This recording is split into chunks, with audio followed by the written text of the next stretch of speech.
Timnas News. Timnas Indonesia tengah bersiap menghadapi babak keempat kualifikasi Piala Dunia 2026 zona Asia.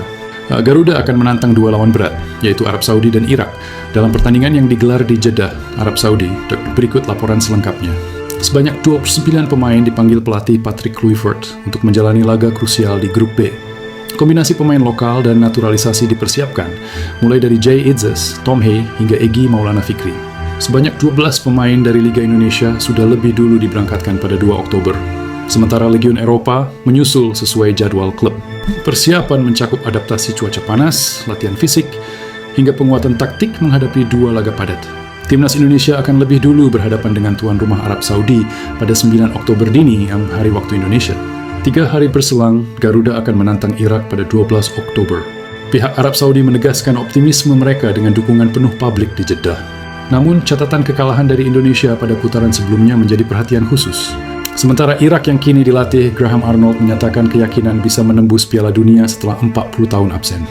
Meski demikian, mereka juga mengingatkan bahwa Indonesia adalah lawan yang tidak boleh diremehkan. Dengan sistem kompetisi yang hanya meloloskan juara grup langsung ke Piala Dunia, setiap pertandingan akan menjadi penentu. Indonesia berharap bisa kembali membuat kejutan dan menorehkan sejarah baru di sepak bola Asia. Pelatih Timnas Indonesia, Patrick Kluivert, menyebut ketiadaan Imel Audero di dalam skuad menjadi sebuah pukulan besar jelang laga krusial versus Arab Saudi dan Irak.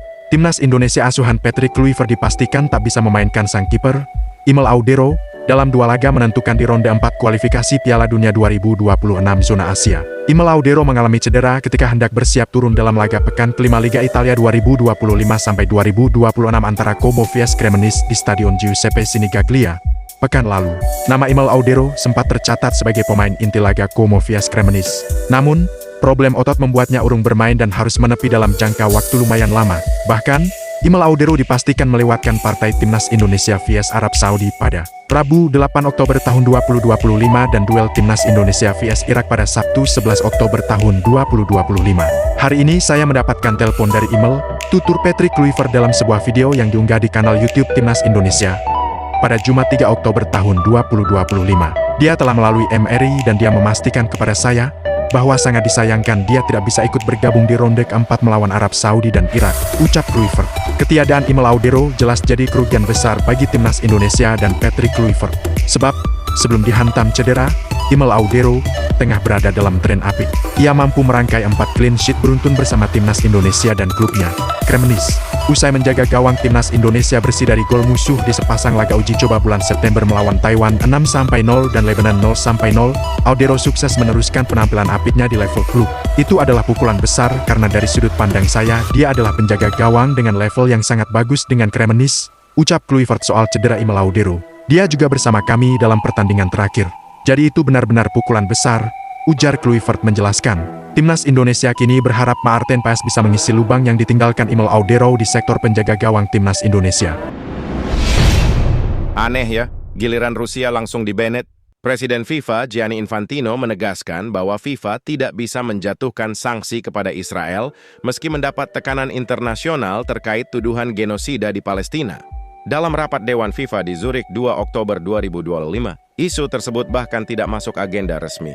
Infantino menilai FIFA tidak berwenang menyentuh urusan geopolitik dan hanya berfokus menjadikan sepak bola sebagai sarana persatuan. Namun, sikap ini menuai kritik keras karena dianggap standar ganda.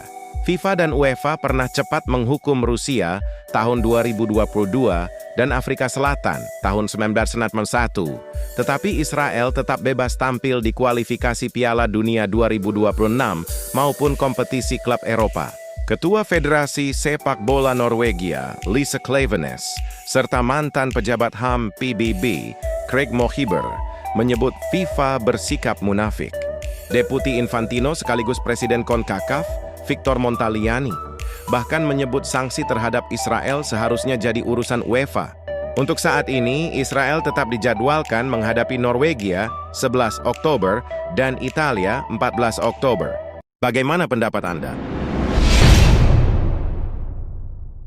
Tahukah kamu, jejak langkah Indonesia di panggung Piala Dunia ternyata sudah dimulai sejak 1938. kala itu, dengan nama Hindia Belanda, kita menjadi negara Asia pertama yang berlaga di ajang sepak bola terbesar dunia. Meski harus takluk 0-6 dari Hungaria, momen tersebut terukir abadi sebagai sejarah yang membanggakan. Kini, setelah penantian panjang 48 tahun, asa itu kembali membara. Timnas Garuda berhasil mencetak sejarah baru dengan lolos ke babak keempat kualifikasi Piala Dunia 2026, sebuah pencapaian tertinggi dalam format modern. Keberhasilan ini tak lepas dari strategi cerdas PSSI yang mendatangkan para pemain naturalisasi berkualitas, memberikan kekuatan baru bagi skuad Merah Putih, namun tantangan sesungguhnya baru saja dimulai. Di babak keempat, Indonesia tergabung di grup B yang disebut grup neraka bersama raksasa Asia seperti Arab Saudi dan Irak.